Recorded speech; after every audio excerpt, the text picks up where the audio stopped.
Բարև ձեզ սիրելի հայրենակիցներ, հույսում եմ լավ եք, այսօր երևի վերնագրից կռահում եք, ես եթեր եմ մտել ոչ թե կորոնավիրուսի մասին խոսելու, այլ այս օրերին շատ քննարկվող Թավիշի և իշխանության Թավշյա գործելակերպի վերաբերյալ Շատ կարևոր հարց է իրականում սա և գաղափարական հարց է և ես ուզում եմ, որ մենք այս թեման քննարկենք։ Շատերը իշխանությանը և ինձ անձամբ մեղադրում են Թավշյա գործելակերպ ունենալու մեջ և խոսքը վերաբերվում է նրան, որ պետական կառավարման համակարգում հին կադրերը, որոնք կոռումպացված իշխանության տարիներին երկար ժամանակ գործունեություն են ծավալել, հեղափոխությունից հետո նրանք շարունակել են գործել և շատերը մինչև հիմա շարունակում են գործել և դրա հետևանքները մենք տեսնում ենք, որ ամեն ինչ հենց այդպես է, ոչ մի կասկած չկա, բայց ես ուզում եմ, որ մենք հասկանանք, թե ինչու է այդպես, որովհետև պատահականը, որ այդպես ինչ-որ կոնսպիրատիվ պատճառներով, որ այդպես թե այնուամենայնիվ ամեն ինչ հենց այդպես էլ պետք է լիներ։ Թույլ տվեք ասել, որ ամեն ինչ հենց այդպես էլ պետք է լիներ, որովհետև դա մեր գաղափարախոսությունն էր։ Ի վերջո, ովքեր մեզ մեղադրում են Թավշյա լինելու մեջ, մոռանում ենք, որ մենք Հայաստանում իրականացրել ենք ոչ բռնի Թավշյա ժողովրդական հեղափոխություն և իրար հետ ենք իրականացրել և այդ հեղափոխությունը անվանել ենք սիրո և համերաշխության հեղափոխություն և այդ հեղափոխության համատեքստում ասել ենք, որ վենդետաներ չեն լինելու և այս ժամանակաշրջանը շատ լուրջ փորձություն է եղել մեզ համար,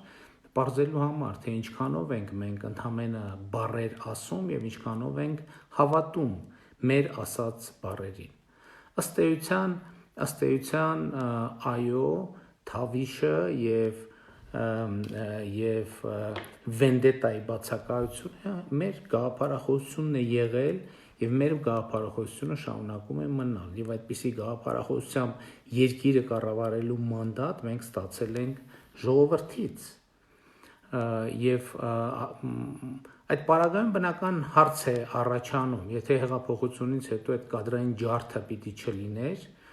հիշեցնեմ, որ նաև դա եղել մեր խոստումը, որ կադրային ջարդ մենք չենք անելու, այդ դեպքում ինչ իմաստ ունի հեղափոխությունը կամ ինչ արդյունքներ պիտի բերեր հեղափոխությունը։ Ես մի քանի օր առաջ Ազգային ժողովի ամբիոնից առիթ ունեցա մի թեթև այս թեմային անդրադառնալ, բայց մեր ընկալումը հետևյալն է, որ հեղափոխությունը, ինչպես այն ժամանակ էմոցիոնալ առումով ստեղծեց հնարավորություն մարդկանց փոխվելու համար, այնպես էլ իր հետագա գործունեության, իր հետագա ներկայությամբ պետք է ստեղծվի հնարավորություն մարդկանց փոխվելու համար և այդ հնարավորությունը բաց պիտի լինի բոլորի համար։ Իմ ընկալումը եղել է այն, որ հեղափոխությունը այո շանս է յուրաքանչյուր քաղաքացու համար, բոլորիս համար, որ մենք փոխվենք դեպի լավը, բոլորս առանց բացառության և էլի այդ թվում բազմաթիվ կամ բոլոր կամ գրեթե բոլոր պետական պաշտոնյաների համար, ովքեր իրենցով կոռուպցիայի սիմվոլ չեն եղել և հեղափոխությունից հետո այո այդ շանսը ստեղծվել է բոլորի համար և ես ասել եմ, որ բոլորը պետք է ունենան շանս նոր Հայաստանում ապրելու, նոր Հայաստանի նոր քաղաքացի դառնալու համար։ Եվ բնականաբար այս համատեքստում հարց պիտի հնչեր, թե այդ ինչ միամտություն է, այդ ինչպես պիտի պետական կառավարման կոռումպացված համակարգում երկար տարիներ գործած մարդիկ փոխվեն, ինչքանով է դա իրատեսական, ինչքանով է դա այնպիսի նպատակ, որը կարող է իրագործելի լինի։ Շատերը դա բնականաբար կհամարեն հորետեսական վերաբերմունք կցուցաբերեն, շատերը կհամարեն անիրատեսական նպատակ եւ համարում են եւ այդ ընդ որում կունենան բազմաթիվ փաստեր այդ անիրատեսականությունը հիմնավորելու համար։ Բայց իմ հարցը էլի նույնն է, այդ ինչպես պատահեց, եթե դա հնարավոր չէ ընդհանրապես հնարավոր չէ, այդ ինչպես պատահեց, որ երկար տարիներ ընտրակաշառք վերցնող եւ լռող քաղաքացին մեկ էլ փոխվեց։ Դա տեղի է ունեցել բոլորիս աչքի առաջ եւ հետեւաբար այդ շանսը պետք է պահպանվեր նաեւ մյուսների համար։ Եվ բնականաբար այս ընթացքում եղել են մարդիկ, եւ ես տեսնում եմ, որ կան մարդիկ, որոնք այդ շանսից օգտվել են եւ կան մարդիկ, ովքեր այդ շանսը չարաշահել են։ Եվ բնականաբար այն մարդիկ, ովքեր այդ շանսից օգտվել են, պետք է վայելեն իրենց որոշումը, իսկ այն մարդիկ, ովքեր չարաշահել են, իհարկե պետք է դուրս նետվեն պետական կառավարման համակարգից։ Եվ թերևս հիմա այդպիսի ժամանակներ են, որ այդ շանսը չարաշահած կամ այդ շանսից չօգտված մարդիկ այո պետք է դուրս նետվեն պետական կառավարման համակարգից։ Եվ գիտեք, բայց ընդհանուր առմամբ կարծում եմ սա պատեհ առիթ է ասելու, որ իրականում այն ինչ տեղի ունեցավ 2018 թվականի այս օրերին, այսօր ամսի քանիսն է, 19-ը, ամենապիկին էինք 2018 թվականի այս օրերին, ինչ որ առումով էմոցիոնալ դրսևորում էր, իրական հեղափոխությունը հիմա է, իրական հեղափոխությունը այդ թեկուզ այս ճգնաժամային օրերին է տեղի ունենում, որովհետև հիմա է պատասխան են հարցի, թե մենք ինչքանով ենք պատրաստ փոխվել, ինչքանով ենք փոխվել որպես հասարակություն, մեզնից յուրաքանչյուրը ինչքանով է փոխվել որպես անհատ, որպես քաղաքացի, ինչքանով է փոխվել իրականության նրա ընկալումը։ Եվ ես ձեզ գիտեք մի բան ասեմ, ես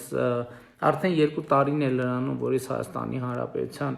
վարչապետ եմ, եւ ես ասեմ, գիտեք, սովորաբար ընդունված է մարդկանց բաժանել հեղափոխականների եւ հակահեղափոխականների։ Այդ բաժանումը իհարկե շատ պայմանական է, բայց ես կարող եմ ասել, որ իմ ամենամեծ զարմանքը հետեւյալն է, ես զարմացած եմ, թե մաֆիոզ մտածողություն ինչքան խորն է նստած մեր մեջ։ Անկախ նրանից բազմաթիվ հեղափոխականներին, որ հակահեղափոխականների մեջ նստած է այդ պարզը, բայց հակահեղափոխականների մեջ նստած է այդ պարզը, բայց նաև իրենց հեղափոխական համարող բազմաթիվ մարդկանց մեջ մաֆիոզ մտածելակերպը արմատացած է։ Ցավոք սրտի, սա բազմաթիվ ամենատարբեր մարդկանց քաղաքացիների հետ, սա շփման արդյունքում իմ ունեցած ամենատխուր եզրակացությունն է, որ մաֆիոզ մտածողությունը մեր իրականության մեջ շատ խոր արմատ ունի։ Գիտեք, որ նա մաֆիոզ մտածողություն ինչ նկատի ունեմ։ Նկատի ունեմ կիսելու Հայաստանը պայմանականորեն ասեմ, Հայաստանը կիսելու այդ մղումը, Հայաստանը ինչ-որ մի կտոր, ազդեցության ինչ-որ ոլորտ, եկամտի ինչ-որ մի հատված, այսինքն անընդհատ այդ մրցավազքը, անընդհատ այդ առաջարկը բանում օդում կախված է, իսկ երբ ենք ի վերջո բաժանելու, եւ 2 տարվա իմ վարչապետության ամենամեծ արդյունքը, ձեռքբերումը ես համարում եմ այն, որ ոչ մի վարքյան չեմ տրվել կիսելու այդ տրամաբանությանը, ոչ մի վարքյան չեմ մտել կիսելու այդ տրամաբանության մեջ։ Եվ քանի որ չկա կիսման process, հասկանում եք, հասունանում է դժգոհություն, որովհետև այդ ընկալումը կա, չէ՞, իսկ բա երբ ենք բաժանելու, ի վերջո արդյունքները երբ ենք բաժանելու։ Եվ քանի որ բաժանման process չկա, ոչ մեկ փայ չի ստանում եւ հետեւաբար դժգոհությունը ալիքաձև եւ ամենուր տարածվում է։ Եվ ես սա համարում եմ մեր ընթացիկ իրավիճակի ամենակարևոր խնդիրը, մենք պետք է դուրս գանք բաժանելու երկիրը, ազդեցության գոտիները, չգիտեմ, բաները, բիզնեսները, եկամուտները, բլիթները բաժանելու այս խորը մտածելակերպից, որովհետև ոմանք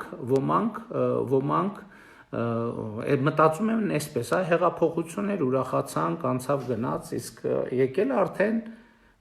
բաժանելու ժամանակը։ Կա նաև ուրիշ հատված քաղաքական դաշտում, եւ այդ քաղաքական դաշտի հատվածը կարող եք նկատել, երբ որ ասում են բա հեղափոխություն արինք, լավ մի տարի անցավ, տարի ու կես անցավ, 2 տարի, բաժանելու process-ը երբ է լինելու։ Եվ հետևաբար խորքային իմաստով Հայաստանում տեղի է ունենում մեծ հիասթափություն։ Որն է այդ մեծ հիասթափությունը, որովհետև չկա, որովհետև էմփայերը, որի ակնկալիքները ունեն շատ-շատեր, այդ փայի բաժանումը տեղի չի ունենում։ Եվ սա մեր ընթացիկ քաղաքական process-ի ամենակարևոր առանձնահատկությունն է։ Գիտեք, ես իրականում ես չգիտեմ, վաղը մյուս օրը մամուլում ես ամեն ինչը ոնց կմեկնաբանվի, հա, բան կանեն, սրան, բայց այս իմ ասածին պետք չի տալ, այսպես ասած, գրեհիկ մեկնաբանություններ, կհարցնեն, բա ով է, երբ է, ինչ է առաջարկել, որ բաժանենք, լրագրողները կհարցնեն կամ պատգամավորները հարց կտան։ Խոսքը նրա մասին չի, կամ միայն նրա մասին չի, որ ինչ-որ բան, ինչ-որ տեղ, ինչ-որ կոնկրետ բաժանելու մասին է խոսքը, կոնտեքստը, ենթատեքստը այդպիսին է։ Այսօր Հայաստանում տեղի է ունենում, այո, այդ մեծ հիասթափությունը, որովհետև ու այդ հիասթափությունը ստեղծում են այն մարդիկ, ովքեր սպասում էին, որ կպահպանեն իրենց փայը, սպասում էին, որ կմեծացնեն իրենց փայը, սպասում էին, որ ի վերջո փայ կստանան։ Եվ այս process-ներից ոչ մեկը տեղի չի ունեցել Հայաստանի Հանրապետությունում։ Եվ սա այսօր մեր երկրում տրամադրության վրա ազդող ամենամեծ գործոնն է, որտեղ բոլորը հիասթափված են, նրանք ովքեր սպասում էին, որ փայ պիտի ստանան, նրանք ովքեր սպասում են, որ չպիտի կորցնեն իրենց փայը, նրանք ովքեր որ սպասում են, որ պիտի մեծացնեն իրենց փայը, բոլորը հիասթափված են, որովհետև փայերի բաժանում չկա, իսկ նրանք այլ կերպ, իսկ քանի որ մաֆիոզ մտածողությունը ու սա զարմանալի չի, 25-30 տարի երկիրը դրված է եղել մաֆիոզ տրամաբանության մեջ։ Եվ սա ամենակարևոր բանն է։ Օրինակ բազմաթիվ մարդիկ, գործարարներ, երբ որ ինձ հարցնում են, ասում են, բա մենք ինչով կարող ենք օգտակար լինել։ Ասենք ես պատասխանում եմ, ասում եմ, շատ աշխատեք, հաջողություն ունեցեք, հարկերը վճարեք, դրանով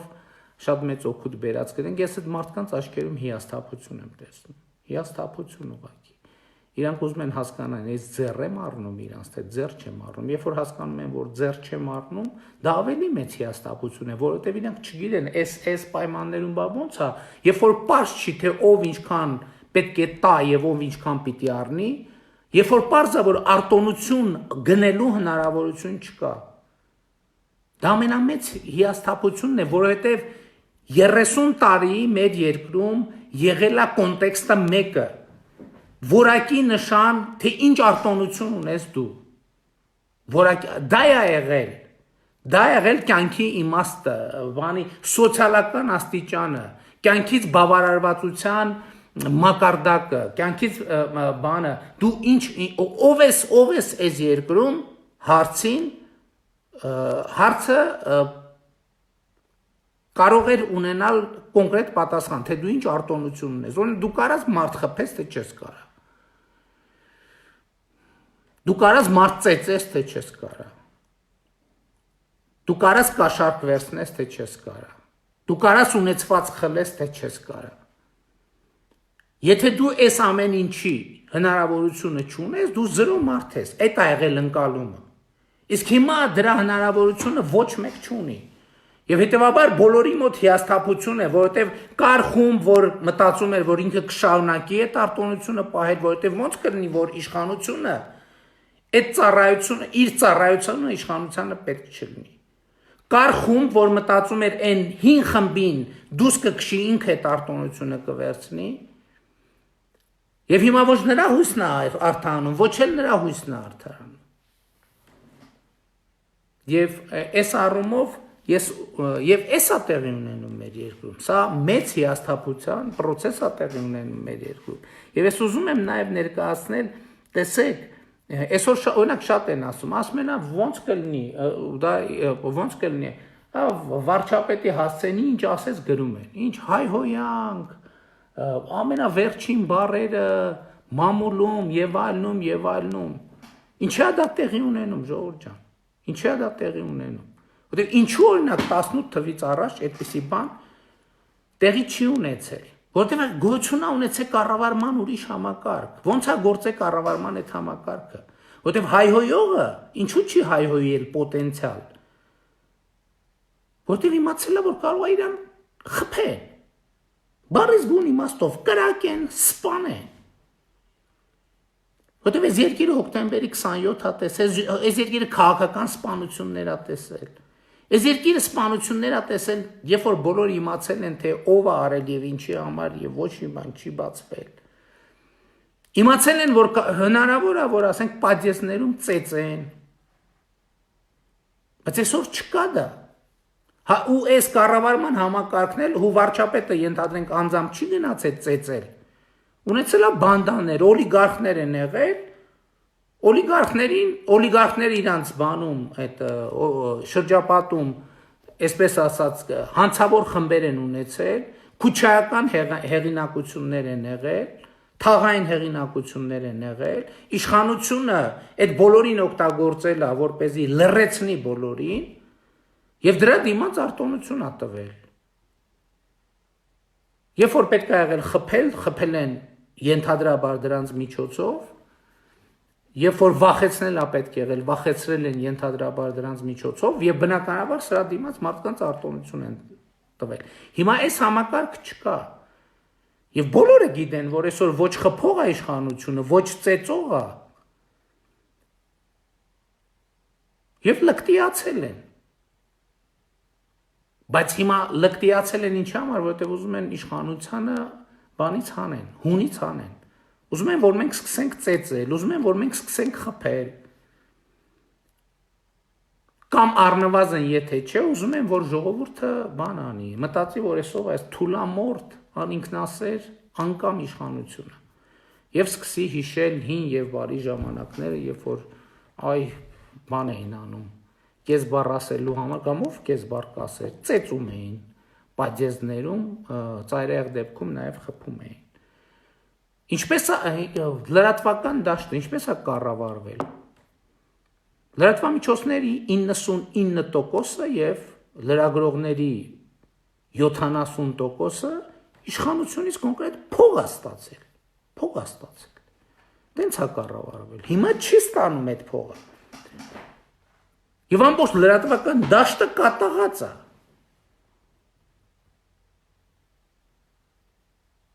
Որինակ փող են ստանում, հիմա չեն ստանում։ Հիմա եթե ստանում են ուրիշ տեղերից էլ վախվխելով են ստանում, կարող է ինչ որտեղ ինչ որ բան բացահայտվի եւ խայտառակը լինեն։ Եվ տեղի է ունենում այս ամեն ինչը։ Եվ այս ինչ որ տեղի է ունենում, այ հեղափոխությունը սա է, բուն խորքային բովանդակություն հեղափոխությունը սա է։ Այն ժամանակ 18 թվին էմոցիոնալ պահներ, հիմա նոր հարաբերություն պետք է հաստատվի։ Եվ պարտադիր չի, որ այս նոր հարաբերության մեջ իշխանությունը լինի հաղթող։ Այս նոր հարաբերության մեջ, եթե մենք ուզում ենք այդ նոր հարաբերությունը տեղի ունենա, որտեղ արտոնություններ չկան, որտեղ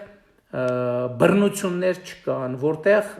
քաղաքական սպանություններ չկան, պարտադիր չի, որ այդ նոր հարաբերության մեջ իշխանությունը հաղթող լինի։ Ընդհակառակը, եթե մենք ուզում ենք, որ այսպիսի խորքային բան ունենանք, փոփոխություն ունենանք, իշխանությունը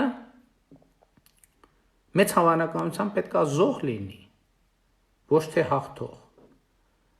որովհետև եթե իշխանությունը զոհ չի, զոհ են դառնում ուրիշը, քաղաքական հակառակորդները, ընդդիմադիրները։ Մեր իշխանության օրոք,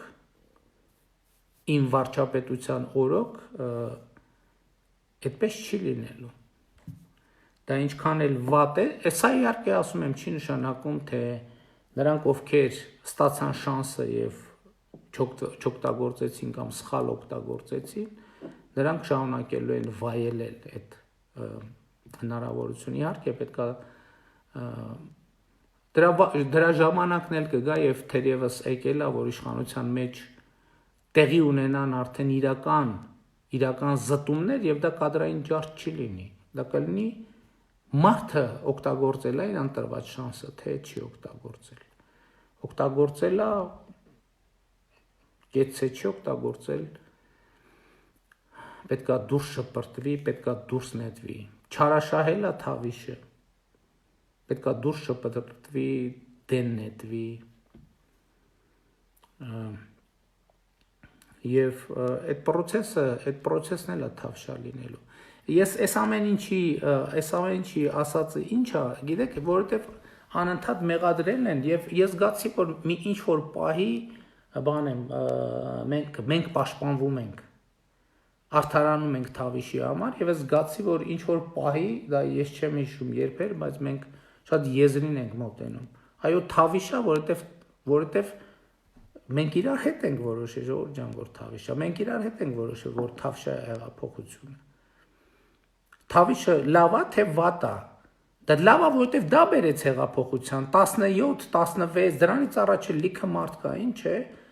բան էին ասում են գնանք, խփենք, ջարդենք, սպանենք, կոտորենք, այդ է հեղափոխությունը, ինչ է ժողովրդից, ինչ եք ուզում, ինչ եք սպասում, կաշառք վերցնող ժողովրդից, ինչ եք սպասում։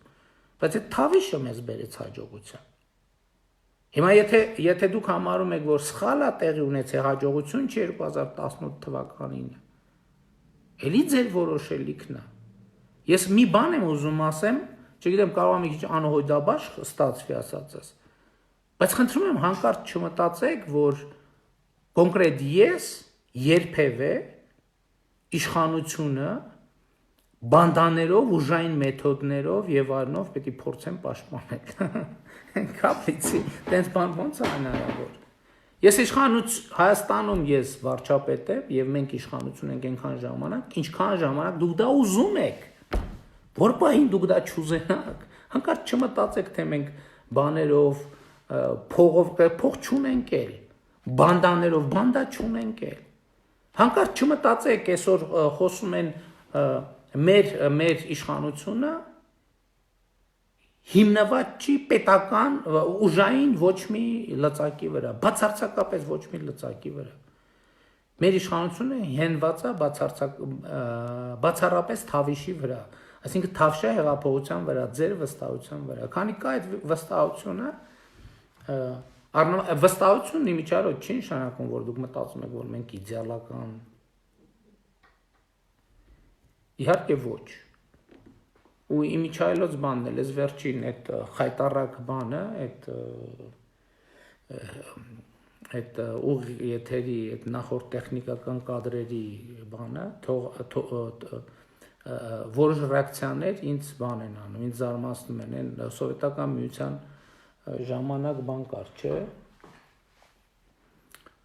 ընկալում կար, որ բանը, երեխեքը մտածում էին դասատուները բան չեն անում, հաց չեն ուտում, կներեք արտահայտությանս զուգարան չեն գնում եւ այդպես շարունակ։ Ասենք որ ռեակցիաներ այդպիսի տպավորություն են թողում, որ ասենք իսկ ինչ, չէ շատ վատ երևույթ է տեղի ունեցել, ասենք, բայց այդ վատ երևույթը դրա հեղինակների մասին է, ոչ թե այն ամեն ինչի մասին, ինչ որ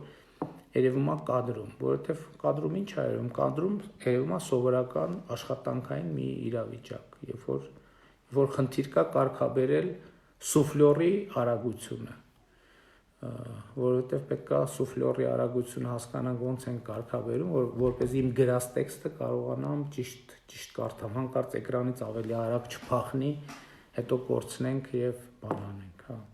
Հա իմիջիալոց շատերին իմ հազն էլ էր տենց շատ հուզել, հա ես էլ ճիշտն ասած նախորդ օրերին նույնիսկ իմ գործընկերները խորհուրդ էին տալիս, արդեն կորոնավիրուսի 3-րդ թեստն եմ արել այսօր, այսինքն 2 անգամ են սկզբում էի արել եւ էլի պատասխանը ի դժբախտության ոմանց բացասական է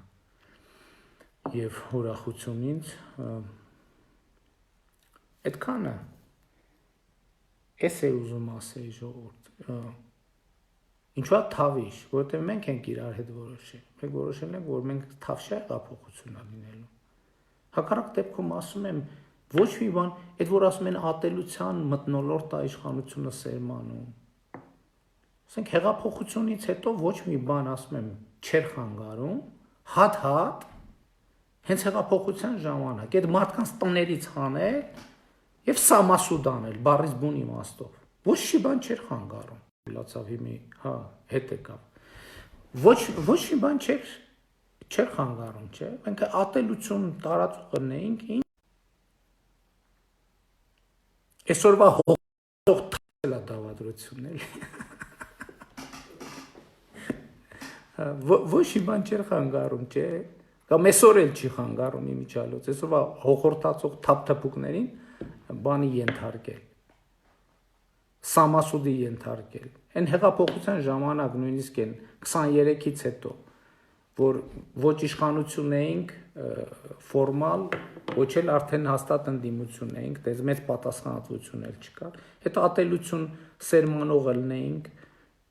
այսօրվա հոխորտացող թափթփուկներին ընդհանրապես մեզ պետք էլ չէր, պետք էր չնկատելու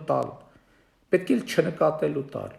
Մարդիկ պահանջում են մեզնից, որ չնկատելու տանք, որպեսզի այդ այսօր հոխորտացող թափթփուկներից տներից հանեն, փողոցում սատկացնեն, չէ՞։ Բայց մենք ասել ենք չէ, այդ չի մեր գործելակերպը, որովհետև մենք ասել ենք վենդետաներ չեն լինելու է սիրո և համերաշխության հեղափոխություն, կադրային ջարդ չի լինելու և պահել ենք մեր խոսքը, ճիշտ են կարևոր պահել ենք մեր խոսքը, տուժել ենք դրանից, այո, ես կներեք դա ինձ չի վախեցնում, մենք խոսքը պահելու համար ես բանտել եմ ընկել, հարցակումների եմ ենթարկվել, մեքենասել եմ պայթացրել եւ այլն եւ այդպես շարունակ։ Բայց մենք մեր խոսքը պահել ենք, մենք ասել ենք թավշյա։ Հայհոյում են, ինձ պետք է մտահոգի, հարցը էնա, դա հանրության շրջանում արձագանք է ստանում։ Եթե արձագանք է ստանում, ճիշտ են անում, որ հայհոյում են, ուրեմն պետք է այդ արձագանքը այնքան զարգանա, միջև մենք հասկանանք, որ բան չունենք անելու իշխանության մեջ, որովհետև այն պահին, որ մենք զգանք, որ մենք ավելի շատ ենք ուզում լինել իշխանություն, քան մեր ժողովուրդն է ուզում, որ մենք լինենք իշխանություն, այդ պահին մենք բան չունենք անելու։ Բայց մենք մեր խոսքը պահել ենք եւ պահելու ենք։ Իսկ եթե այդ հայհոյանքը ժողովրդի շրջանում արձագանք չի գտնում, դե մարդիկ ասում են ներվայնանում ենք, ջղայնանում ենք։ Ժողովուրդ ջան, արհամարհեք։ Ինչ ենք արժեք տալիս։ Այո, նրանք ուզում են մեզ հունից հանեն։ Բայց ուր հանեն, մենք չենք կարող հունից դուրս գալ։ Եվ պետքա, հա, իմիջիալոց ասեմ, այս վերջին շրջանի բաները գիտեք ինչ հետ է կապված։ Կապված է նրա հետ, որ ես որ ասել եմ, որ հակակոռուպցիոն քրեական գործերից դժգոհ եմ, հիմա շատ գործերով ոնց որ թե կոնկրետ արդյունքներ են ի հայտ գալիս եւ նրանք հիստերիկ նոպաների մեջ են։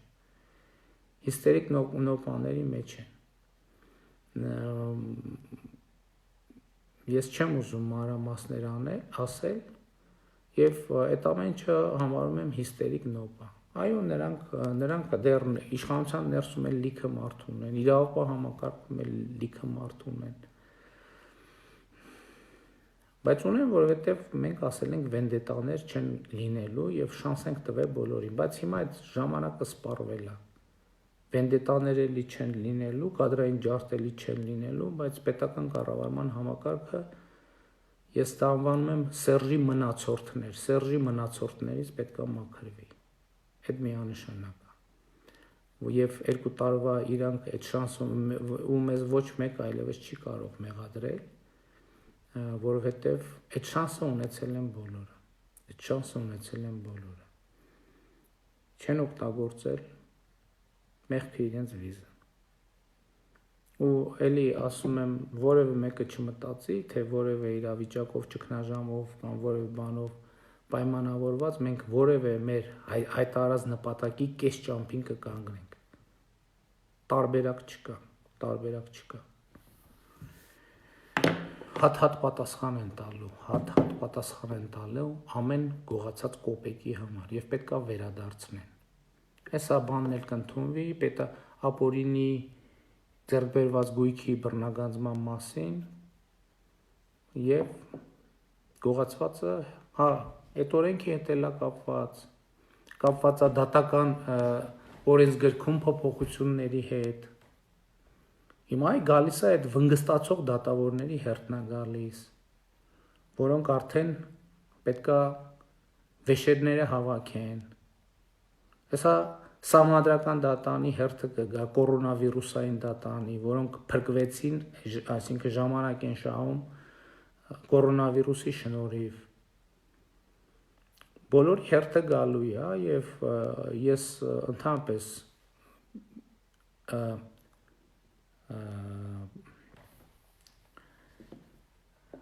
կասկածելու որևէ տեղիք չունեմ։ Այսինքն այս process-ը կարող է կանգնացնել մենակ դուք, մենակ ժողովուրդը։ Մենակ ժողովուրդն է, որ ինձ կարա կանգնացնի, ուրիշ ոչ մեկ ինձ չի կարա կանգնացնի։ Եթե ուզում եք կանգնացնեք, քավլիցի, ձեր այդ իրավունքը որևէ մեկը չի կարող կասկածի տակ առնել, բայց քանի դեռ ժողովուրդը մեզ չի կանգնացնել, բոլոր կոռուպցիոներները պետք է իմանան կանգնելու են դատարանի առաջ։ Կոպեկ հետ են բերելու։ Այո, ապօրինի ձեռք բերված ունեցվածքները ձեռներից առնելու ենք։ Տներն ու դղյակները ձեռներից առնելու ենք։ Թող բան չանեն։ Ինչքան ուզում է հիստերիաներ կապեն, ուծեչկեք տան, ինչքան ուզում է ներս իրանց ռեսուրսը օգտագործեն։ Ձև չունեն եւ թավիշ է առումով ավելի դաժան է, որովհետեւ նրանք մտածում են, այս բանը 2018 թվականի մայիսին մտածում են, էսա մի 2 ամիս է, հիմա հիստերիկացել են 2 տարին լրանում է, իսկ իրանք նույն ձևի շարունակում են մնալ փլուզված վիճակում եւ շարունակվելու են փլուզված վիճակում մնալ, քանի դեռ ժողովուրդը մեզ չի կանգնեցրել, իսկ այս ճանապարհին ասում եմ, մեզ կարա կանգնեցնի միայն ժողովուրդը, որովհետեւ ժողովուրդը մեր ղեկավարն է, ժողովուրդը մեր տնօրենն է, ժողովուրդը մեր թագավորն է, ժողովուրդը Հայաստանում բարձրագույն իշխանություն է։ Այս թեման ճիշտն ասած վաղուց էի ուզում այս թեմայով խոսեի,